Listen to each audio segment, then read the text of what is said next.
Welcome to a behind the scenes video where I'm going to ramble for God knows how long to tell you stuff that goes on behind the scenes and what we're working on. And some of it you might find interesting if you watch the channel. I'll cover video workflow, some break test stuff, some ebook things I'm working on, just behind the scenes of emails, store stuff, health stuff, finance stuff. It's a buffet of oversharing. I personally tend to like behind the scenes of channels that I watch all the time. There's not very many that I do, but when they do stuff like that, I do find it quite interesting. If you see any of the short content we put out, you'll notice that I am obsessed with my abrasion tester now, and finally got it up and running. It's the software was built into it, and that's what took a long time as we tried to create our own custom software.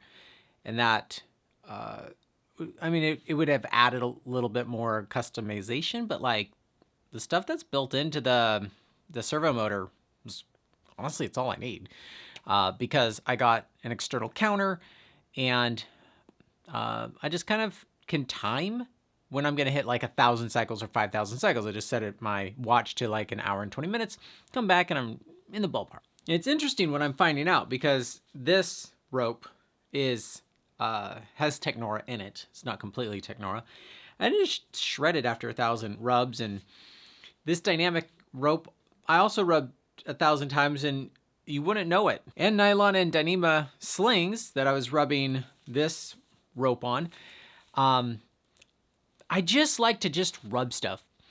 And I'm going to keep doing it until I can come up with some conclusions that lead us to the next set of tests. It is hilarious to me when people tell me I'm rubbing things wrong. You cannot rub things wrong. You just rub things. You can have wrong conclusions, but you can't rub things wrong. But what are you trying to simulate? You cannot simulate reality in a rectangle made out of 80/20 aluminum extrusion.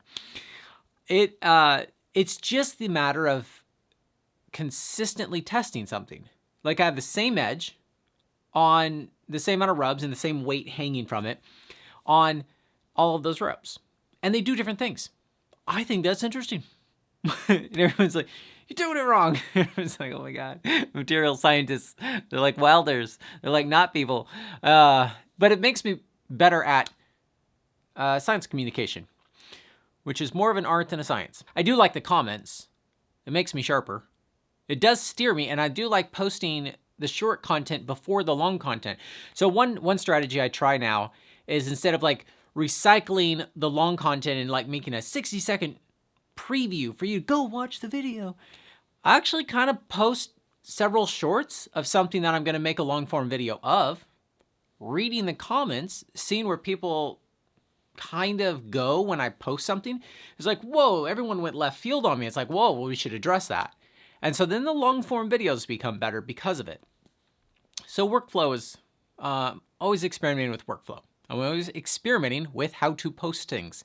It's not just what I'm pulling. That's not always the experiment. I think it's also important for anybody who's on the internet to remind people who watch people on the internet, life can be hard. It's also really fun. It's also stressful. It's also boring. And so like, usually I put like either my best self or the best content, or when I'm the happiest, or wow, that's hot. Like, and other days suck. And that's how life is. And so never like gauge how the people you watch on the internet look. Not like I'm like miserable. I'm just like, you watch the best of me and then the best of the next person you're online, and then the next best thing of the next best person, and you just like, everyone's best is all you see, and then you like compare yourself. And it's not, the internet is not a healthy place. So I'm just, as somebody on the internet, is reminding you, life is life. So your life has good things and bad things, and that is normal. This is really weird to say. I think Instagram's really unhealthy. Mostly because it's like non-consensual death scrolling. I still like YouTube. I really enjoy just YouTube as a platform. That's why I've been doing my stuff for 7 years on YouTube, and begrudgingly put my stuff on Instagram. But I actually have found, little tangent, a lot of value in creating short form content, because it helps me make my long form content shorter, more concise, and I don't waste time. I can cut a 12-minute video down to like 9 minutes and not miss anything. I take nothing out. I just overlay, wow, that's hot, while you're looking at the slow-mo, just squishing it down. So short form content has been a blessing and beneficial for the channel for me to learn how to do that. And making content specifically for it. I like posting on Instagram. I like the dopamine of like, it's short-lived. You post something, it's like, woo, and then it just like slowly like dies. Whereas YouTube is evergreen. You get lots of views forever on a video. That's what it feels like. But overall, Instagram is an unhealthy place. And so, my phone that's in my pocket no longer has Instagram on it. That's pretty awesome. So if you try to message me on Instagram and there's a massive delay in response if I respond, that's why. It is on the phone that is in the store that we manage. That's where we go to post this stuff. And we'll check messages and stuff on there now. I think it's been a week, maybe 2 at the most. Wow, what a difference. Now, if you decide to get off Instagram, sign up for the emails. Because in an email, once every Saturday, then you'll see all the content we put out. And then you can click, even without, usually in the emails, we link to the short form on YouTube. But you can view without any accounts all the content that we make. You can just read the stuff. You can go, we'll just tell you what ebooks are updated. And that's why I like having the emails, is that I have a direct connection to anybody interested in what we're making. And you don't have to be addicted to social media in order to see it. But it's pretty funny to say on social media. If you find yourself death scrolling more than you want, maybe even watching this video when you weren't trying to, and I'm not hopefully going to clickbait it, we'll cover that in a minute. Maybe take it off your phone. Not remove the account necessarily, just take it off of the thing that makes it accessible. And so now I have to like go to the store to even engage in Instagram. I don't really participate on it on my computer, like you can access it on there, but like I just don't find myself death scrolling it anymore because I'm bored. Sometimes it's just nice to be bored. Let's talk about clickbait next. Someone said in a comment in one of the last videos is they didn't like the clickbait. And I mean, I don't like it either, but there is irrefutable data that I'll get 3 to 5 times more views. Not putting what it's about. Rigging plates tested. That doesn't get views. It does not get views. I want you to know about bolts more than you do. I don't want it to go to a random person. I do want it to go to a climber who uses bolts. But if I want to get the information out, I would put not rated, because the item's not rated. It's not clickbait. Clickbait's like, oh my God, this girl's bikini top fell off, and it's about like quick draws. That's technically the definition of clickbait, which is a great segue to the solution for that problem. If I'm gonna do clickbait, I need to create a solution for people who want to know about all the videos that we've ever done, let's say, abrasion tests on, as I do more and more of those. Well, that's what the Breaking Gear Fear book is going to be. It's going to be like the Bolting Bible, but it'll be all of the content that we've done brake tests for, or exploring something. So I have a ton of videos on highlining. That'll be going in the Highline rigging book we're working on. The ebook, just books solve a problem that videos don't, and videos solve a problem that books don't. And the Bolting Bible supplements the stuff that we've researched with stuff that other people have researched, and it combines it all in like one place. And it's you just kind of flow. It's like if it's about metal, it's all in that chapter. If something's about like how carabiners work, everything relevant to a carabiner would be in that. If you want to resling your cams, which is a video I'm working on, pretty excited actually about that, then I would have all the videos relevant to that, or parts of videos that are relevant to that, or shorts that are relevant to that, or other written content that's relevant to that. And in like 20 minutes, you would have learned everything we've spent 7 years learning about it. So I'm pretty excited about that. That's a lot of work. I'm going to probably spend the next 3 months kind of focusing on that, which is a great segue to the next thing of how I can do that. For the last 5 months, I've been like working on the video that you watch, if you watch it the day I put it out, the night before, sometimes the morning of. And that is stressful. Because, like, for context, if the video is 100% done, title and thumbnail, I'll spend hours on sometimes. And for context, I didn't even spend hours editing videos when I first started. Maybe when I first started, I was really bad at it. 2 years in, and I was running 8-man crews on painting, and I was going out to Yosemite and highlighting every week. Like, I was just blasting through edits in 2 hours. Now I spend at least 2 hours on title and thumbnail alone. And then you have description and any screen and tagged products and tagged people and pinned top comments. It's like 30 meta fields on a spreadsheet for the episode.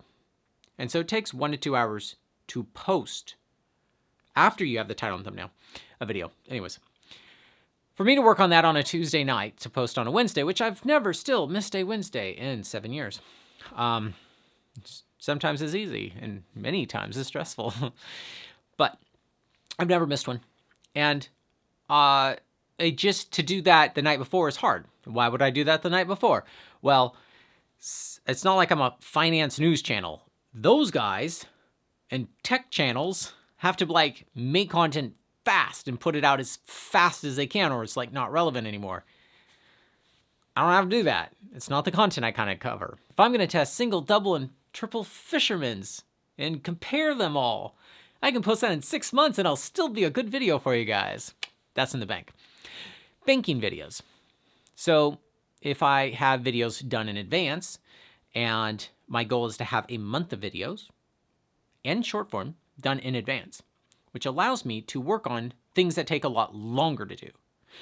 Because if I can get 2 or 3 done in a week and just like really work specifically on that, then I have the freedom for the next 2 or 3 weeks to work on something else, assuming I keep videos in the bank. One of those would be the ebook, the Breaking Gear Fear book. Other ones would be like what I call 80-hour edits. Some videos I really like putting a lot of work into. Hard as Easy will put out 8 videos a year. That's because he pours his heart and soul into all of them. I like doing the same thing to about 8 videos a year. The only difference is I post another 100 videos around them. And sometimes they don't even do very well. Other times they do. But like, they don't get like 1 million views because I put a lot of work into them. I just do that because I think they're worth doing. Either the information's good or it's just my creative outlet. So videos in the bank allow me to do these projects that I talk about doing. One reason I was afraid to have videos in the bank is when I first started the store, it's like, whoa, what am I going to promote? Am I going to say it's open? Am I going to say, oh, is it password protected? Am I going to be like, what product am I going to talk about? And like, to not know what I'm going to do in advance is really hard to make videos in advance. So now that we're pretty much open and running, we had a pretty good month in November. I think over 300 orders. A bunch of stuff was on sale, but we did about 51,000 in gross sales. And that's amazing for a first month. So I think I'm going to talk more about finances, like the details of the financial stuff behind the scenes and stuff. I've always been very open about that, but I might do that just to the email list. I'll share some stuff here. But the end of the year stuff where I talk about the budget and how the year went and where I think I'm going to go. And because if I'm going to ask for donations and supporters and things like that, I like to be transparent and open. That's one thing that's always bothered me about places that ask to donate is they just don't tell you where the money goes. They just like, oh, we hugged 50 puppies and like, give us money. And you're just like, I don't understand that, like, why you need that money to hug 50 puppies. I pretty much decided in, I think, July to start the store. August, I pretty much started and it was like, kind of went all in. And September, I started to slowly open. But the website is super good enough. Everything works super good enough. There are features and functions that I want to improve on all the time. We do have a wish list now. Little things, you'd be surprised, are pretty hard to implement flawlessly to where they like always work well. Our timer is probably one of the most frustrating things because I thought it'd be easy. And yes, timerology is more complicated than I thought. Most things are harder than I think they're going to be. But shipping things the day you ordered is super, super important to me. And one way to communicate that is like, order in the next 2 hours and order ships today. And so many of the apps are like, oh, you'll get your product by blah, blah, blah. I'm like, I don't trust the mailman. USPS, UPS, they'll tell you one thing and it's not that. I can't control them. I'm not trying to control them. I try to, they do the best they can. And like during Christmas season, I'm getting my stuff a day late when I order things. But what's super irritating is when you order something, especially when they have it on the shelf. They have it on the shelf. You need it right away. I paid for a house project I was doing. Priority shipping, which always feels expensive to do. I paid priority shipping. They didn't stick it in the mail for 2 days. I'm like, you do understand why I paid for priority shipping. So, man, I'd probably say about half the orders we stick out, we just ship it priority. Because try not to get in the weeds on this. East Coast shipping, ground, if it goes on a truck, that's a lot of gas and a lot of time to get over there from Washington State. And so if it costs, I don't know, $6 or $7 to ship something light and small, I can stick in a small flat rate for like $8 or $9. I'm not going to make anybody wait 5 or 6 days when I can get it to them in 2 or 3. So either way, we try to get stuff to people as fast as we can. If it's a really small order, sometimes it just has to go ground. If it's a big order, we almost always ship it fast if they need it especially. But it's super important to me that we ship it the day people order it. Now, I've got 2 guys that work with me now, which is amazing. We'll get into that if you'd like. One of them works 4 days a week. The other one works 4 days a week. So 1 day of overlap. So I have somebody working in the store 7 days a week. And man, that's just nice. That's nice for a lot of reasons. I would ship on Sunday if the mailman would pick up. They do pick up on Saturday, and we figured out that UPS will pick up on days that USPS is considered a holiday, and so we'll figure out how to ship stuff as fast as possible. And our cutoff time is 1 p.m. Pacific Standard Time. Sometimes we try to 2 or 3 o'clock. We'll try to push it. We under promise, over perform. But this leads to the next thing when I get on this shipping kick I get on. I just think small stores suck, usually, because they just don't take shipping serious. And people want their stuff. Amazon has spoiled us. Amazon has spoiled me. I don't think it's that hard to just put stuff in the mail the day people order it. So you have to have a couple things going for you in order to do that. One is you have to have your system dialed. You have to have things skewed well. You have to have extra boxes and tape and all this stuff. And then you need to have, people power in order to put it in the box or be available. I'm not trying to be around all the time. This coming year, I hope to play a little bit more because I'm realizing how short life is. And I don't want your stuff going in the mail depending on whether or not I'm home. That would suck. They're one-man operations, and they run stores, and they run stores like one-man operations, and they put stuff in the mail when they're home, and I just don't think it's reliable. The other big major problem, which will lead, everything's leading to another thing, is people drop ship. People sell stuff they don't have on the shelf. People sell stuff the supply chain. You would not believe, if you're not in retail, you won't believe this. You will not believe how hard it is to get stuff on the shelf. I'll order stuff from, it's irrelevant who it's from. I order stuff from a company. 3 weeks later, I'm like, where's my stuff? They're like, oh, we're getting that out today. And I'm like, ugh. And then you order from somebody else, and then they don't put it in the mail until the entire order is put together and something was back ordered. And then you get something from someone else, and they're 20% of your stuff's missing because it's back ordered, and then it slowly trickles in, and then they charge you $20 shipping, right? Free shipping's not free. I just like everyone to know that. It's somebody's paying for it. And so as the retailer, I pay to get it to me, and then I pay to get it to you. Anyways, context. They charge me $20 shipping for 20 carabiners. And I'm like, that's $1 a carabiner. It's think about how much a carabiner is. Yeah, they're expensive, but it's not enough money to have $1 a carabiner and an expense to get it to me. Sometimes people have to make it. High mountain gear. I ordered like tacos and portalettes and haul bags and stuff like that. And he worked his ass off to make it all, but it took him months. So yeah, I mean, that's the service I provide as a retailer, as I like smooth the process out. I'm okay with that. I'm okay just the chaos and then sticking it in the mail reliably. The problem is when you drop ship, you're promising things, and this has bit me in the ass every time I get into it. Every time I do it, I'm like, okay, we'll have that on Friday. And then it doesn't come. And then I look like a flake. That bothers me. That bothers me enough to start my own store.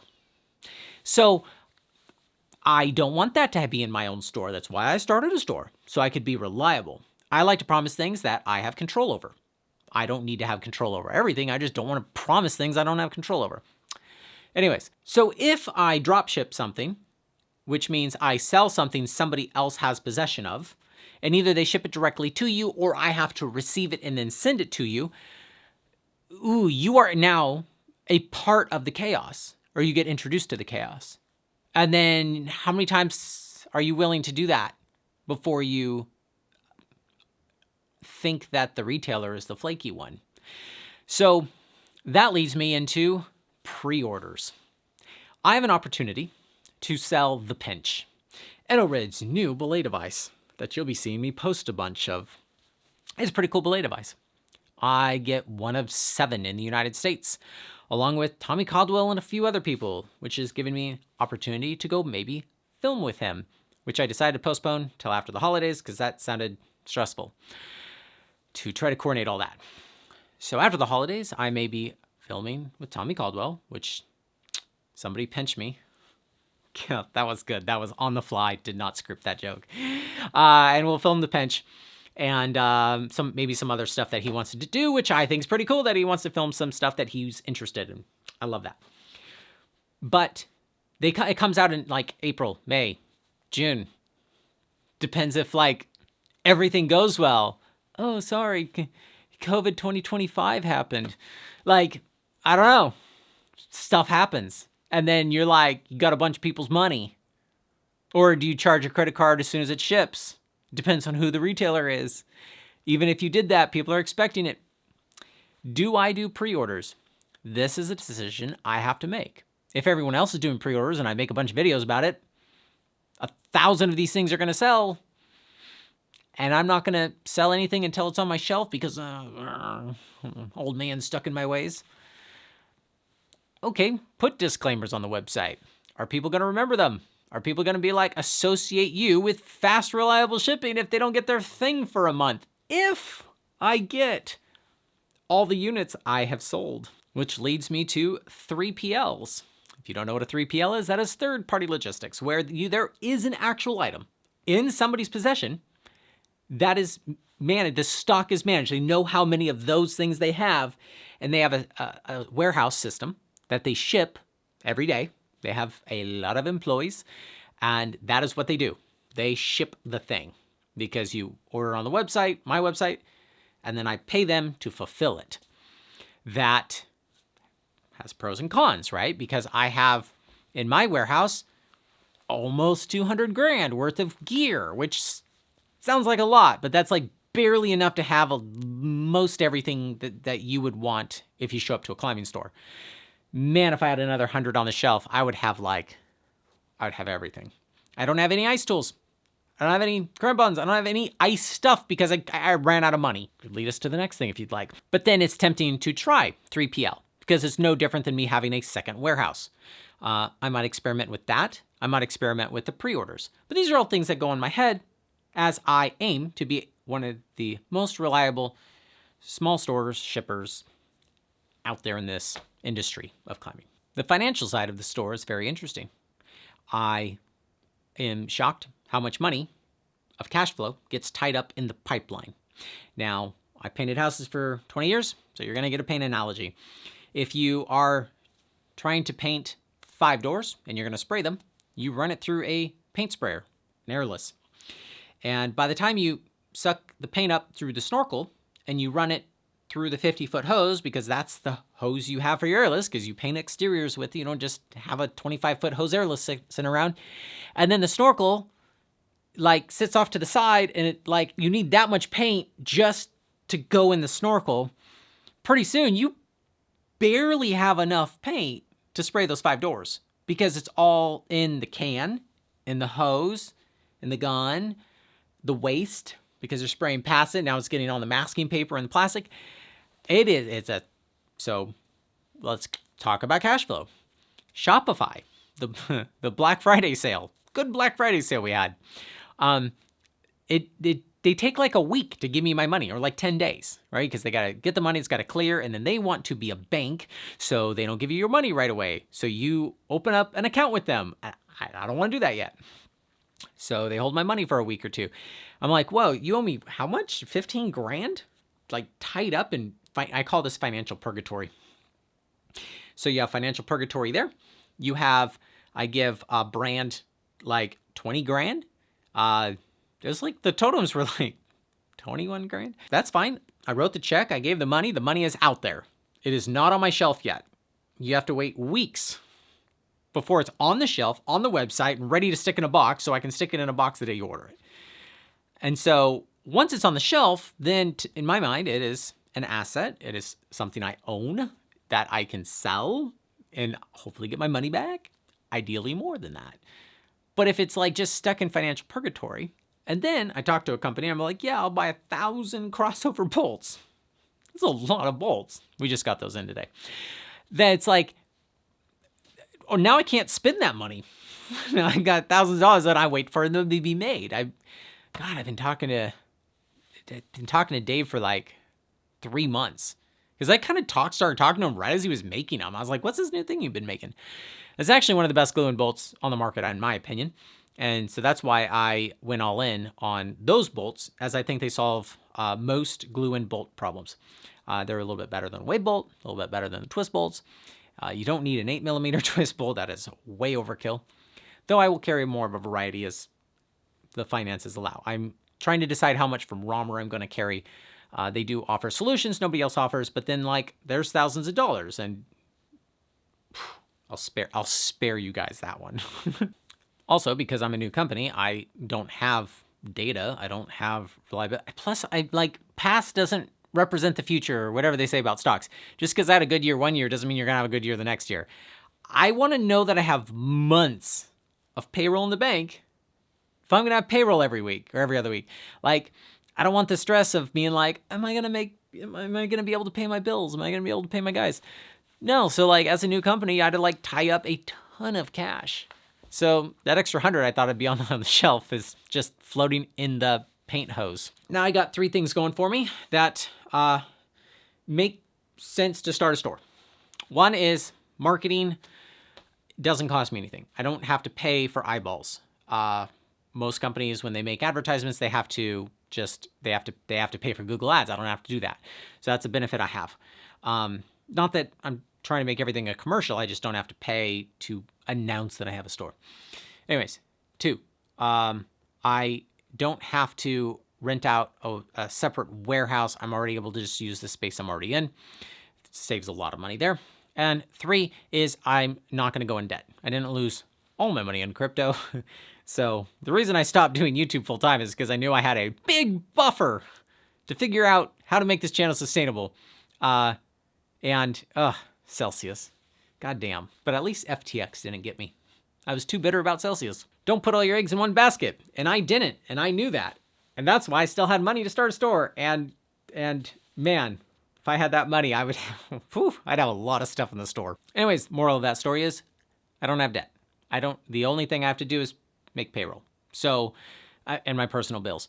So it's, I just have advantages that most like stores, if you're going to start from scratch a store, that I have those advantages. I want to keep that advantage. I don't want to go into debt. I don't want to borrow money, especially at today's interest rates. And I don't want to bring on partners. I'm over that. So I am grateful that I have enough on the shelf to have a great selection when people show up. I don't need to get so ambitious / impatient. in order to throw another 100 or 200,000 on the shelf and then be stressed about making that payment every month. If the store is successful at this stage, I will earn enough money to add more stuff to the shelf. And so it takes me a year or 10 more years to make it, whatever that means. Who cares? As long as I'm not stressed. Which is a great segue to lifestyle. Put out a video, I'm like, oh my God, I had a stroke. And then I no updates. So if you haven't seen that, I had a stroke. If you watch this channel enough, you'll know I'm not good with words. Atrial septal aneurysm mixed with the PFO. So if you have a pump that creates an eddy inside of your heart because the middle part is doing this right next to a hole between the chambers, which 20% of people have anyways, which is normal. But mine's a little bit bigger and potentially creates clots that goes into the side that shoots things up to your brain. I've made it 40 years without a problem. It's unlikely something will happen again. Now, if you want to go straight math, and my entire channel is based on things not actually being the way they are presented in a perfect sterile world, 2.5% chance per year of having a stroke. I can reduce that by 50%. If I get a PFL closure, if I take aspirin every day, I can reduce that by another 20%. And that's just life. I like what my neurologist said, that I got several opinions at this point. The last neurologist I talked to basically said, life is short. Take an aspirin and go have fun. I was like, I liked that honesty. Yeah, I'm going to work hard to make the store happen. I'm going to keep working hard on the channel. I like doing this. But I'm going to go out and climb. I'm going to go do stuff. I'm going to go do the stuff I really like doing. And that's the goal. I want to get into enough shape in order to not struggle up the hill carrying a bag. So I have all the functionality I temporarily lost in my stroke. It was not a big deal compared to people who have really bad strokes. I'm lucky in that way. I could have another one. Could have another one in 20 years. I could get hit by a car before I have another stroke. I don't know. Life is short. I think it's nice to get a reality check in order to enjoy life. So yeah, I'm trying to get videos in the bank. I'm trying not to get too ambitious with the store. I'm trying to just do a good job with it.